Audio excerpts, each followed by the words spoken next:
or not. Okay, so, thank you, Shelby. You're a good director.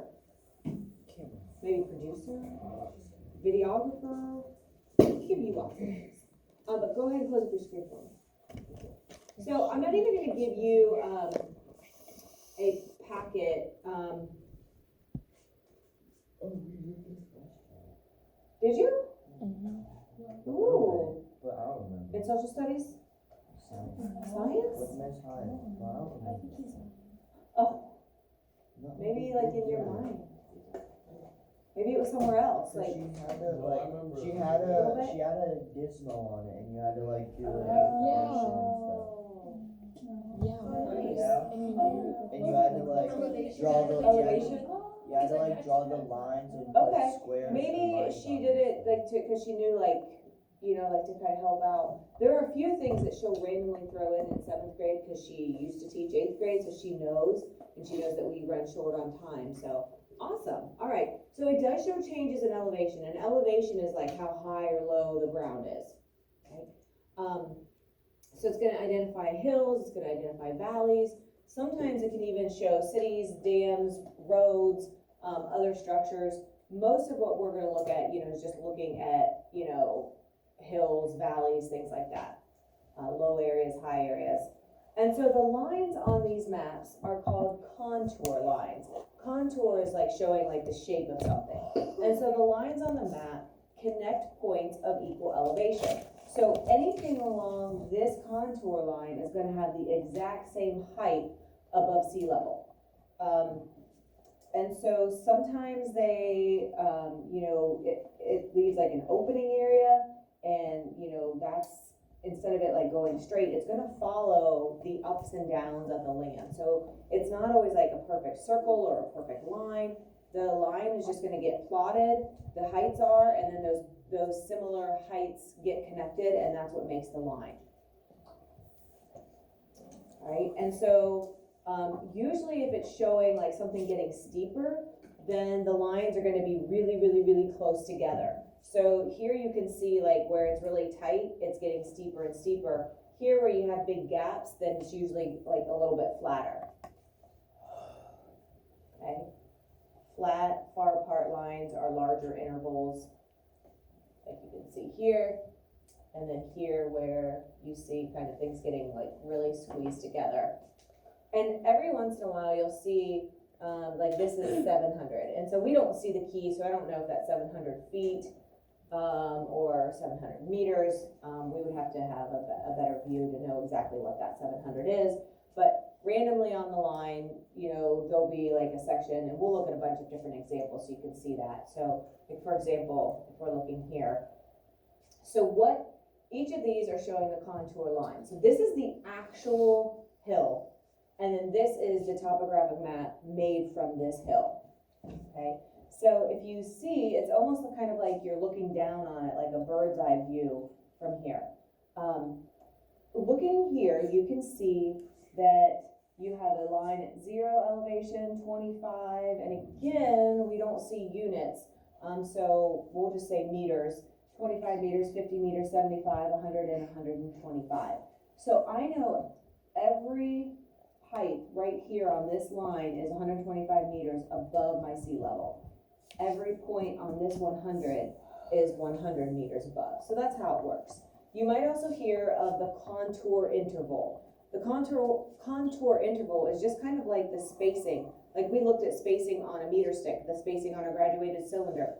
It's a set value, and it's consistent. So what is the interval or the contour interval or the spacing between those lines, Zach? 25. Good. So every new line is 25 meters higher than the previous line. So 0, 25, 50, 75, right? And so the contour interval is usually going to be a set easy number like 2, 5, 10, 20, 50, 100, maybe even 1,000, like depending on like what the units are. So does a pretty good job of showing that. Let's take a look. Here, it's nice because it actually is in centimeters. right? So here where the lines are closer, I know it's getting steeper. Here where the lines are kind of spaced out, it's a little bit flatter and less broad.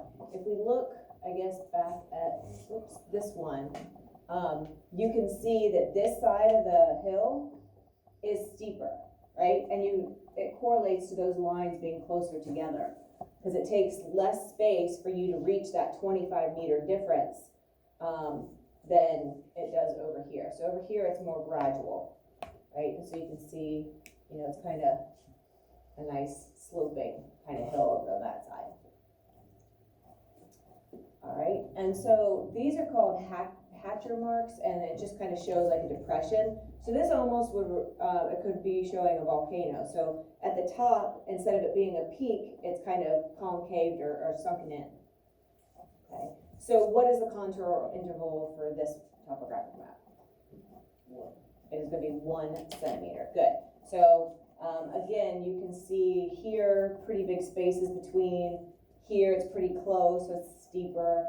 And that's the biggest thing, is just being able to look at it and see where the lines are close together, meaning steep, and where they're farther apart, meaning it's kind of gradually changing. So this one does a good job of showing a lot of change. So somebody come up here and show me where we're going to have some steep areas. Somebody come up here. All right, Zach. He's the only one wanting to answer today. So, You guys are like checked out for the week. right here. Okay, anywhere else? Right here might be kind of steep. Okay, good. All right, so you can see how close the lines are together. And so to me, it looks like you're gonna have kind of like a mountain or a big hill here, here, here. And so you can see, if you follow this line all the way around, it reaches the 3,000 here, and then all the way around until it's marked again, right? So it's kind of nice. There's a couple of different places where the contour lines are actually marked. What is the contour interval of this map? What do you think, Fletcher? Yep, that sounds good, about 1,000, right? Because you go from 1,000 to 2,000 to 3,000. Good, this has a nice scale. Now, is it actually telling us what those thousands are? Because it has miles and kilometers on here. So again, we're not quite interruption. sure. It is Pioneer Community Service Day. Any Pioneer students who are going to the Eco Center, the bus is at the event entrance, so please load at this time. Okay. So yeah, looking at this, it doesn't really tell us, unfortunately, what those thousands are. Is that thousands of kilometers, thousands of miles? Probably kilometers, but I guess we're assuming kilometers, and then it's showing how you could translate that into miles. All right, so here we see, what do you think this is showing? If you have 600, you have 400, and then you have 200. What do you think that might look like, Jackson? Yeah, maybe like kind of like a canyon or a valley where it's higher on both sides and then it goes down. Sure. Right? Any idea what this might look like? Is it gonna be like is it showing like a full hill? What do you think? Like maybe like a plateau. Okay, yeah, it might be kind of going up, and then it looks like it kind of levels off, and then it looks like it goes back down the same height. So maybe like going up and then kind of like flattens off. So it's not showing like a perfectly round, like you have this like little, hill, like that's equal all the way around, like you would see here. So, again, it's just kind of trying to visualize, and some people are better at visualizing these than others.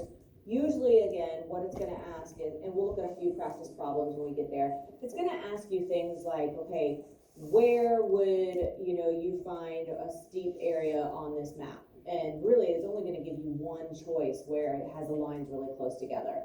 or it might say, where is a really flat or gentle slope or low elevation? And then you would pick where the lines are far apart. But again, I've found a few practice problems that are for topographic maps out of old test questions that are released, and we'll take a look at some of those. But again, it's not something that you need to be an expert on for sure. Here it's just showing the contour intervals. It says every 5 meters, so it's not marked on here, but it's saying, okay, this is 0, 5, 10, 15, 20, 25, 30 meters above sea level, okay? So which side is gonna be the steeper side? Is it gonna be this side or the left side? Who likes the left side as the steepest? Who likes this as showing the steepest? Who likes the right-hand side? Good.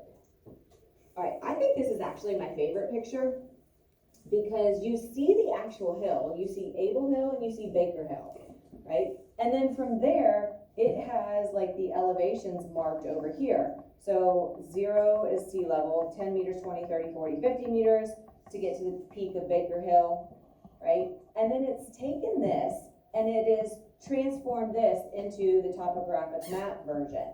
And so you can see this is more gentle, it is more rounded. These lines get closer together, showing that it's much steeper. But it kind of is cool because it correlates between, like, here's the 40-meter elevation. Okay, these are 40 meters and they connected them with a circle, right? And then here's our 30 meters, right? And then they connected those with a circle. And so it kind of shows you where those points come from, right? And again, you know, you can see definitely steeper here, definitely more gradual here. Okay. And so sometimes this information can be shown or can be gathered by actually hands-on measuring different heights. Sometimes it can be done with taking taking satellite images over an area. To try to figure out the elevations. We talked about this already. Yeah. So when we were talking about how the continents are moving or plates are moving, causing land movement, we talked about, how satellites are what are responsible for helping us to kind of track that or measure that. And so these last couple slides are just going to show a little bit of that again. There's something called the Landsat satellites where they're taking a picture of Earth's surface, and then they can track how those images are changing over time. And so it's kind of giving us a bird's eye view of things, but it's also giving us kind of a big snapshot in time to help us monitor changes of what's going on. And it helps us notice different trends and patterns and things.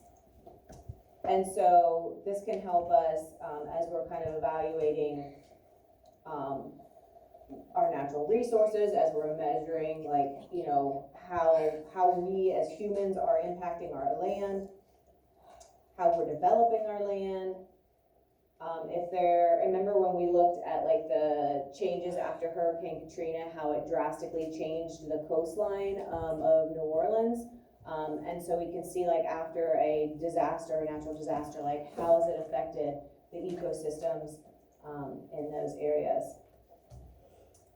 It also is a way to kind of monitor crops. And so you see, obviously here's the Earth and you have all these satellites. And so from all locations, you're getting lots of data that can help kind of give us just obviously a view that we can't see while we're here on Earth. Okay, and so here are some shots, and you can see this is the same place because you can see some of the same, river kind of situations, the little, changes that happen. And obviously you have some cloud cover and things, but these are just different shots from showing, the same area. And so if this is the satellite, this is the range that it covers, right? So here, you can see a satellite can only cover, it's kind of like a flashlight, right? It only has so much area that the light can actually reach. And so for every satellite, you know, it only has so much of an area that it can, detect things. Okay, so let's go ahead. Obviously, and again, I've never really seen anything like this on the testing, but GPS is a global positioning system. Obviously, if you have a phone, a smartphone, you have probably used GPS. A lot of cars have it already built in now, or most new cars do for sure. So obviously it's based on satellite data, and obviously it allows us to know, you know, somebody's location. You can be tracked with it, which is a good thing. Like if somebody's trying to find you, anybody know if like your parents have like the tracking enabled on your phones? A lot of parents do, just like as a safety thing. What is it? 360. Yeah, That's what yeah. we have. to be able to find you, like if for some reason like you're not where you're supposed to be, or you know like you haven't checked in and they're getting nervous, like it is kind of a good tool to be able to kind of keep track of what it is you are doing. Yeah, let's go ahead. I'm gonna stop and show you just, there's two quick videos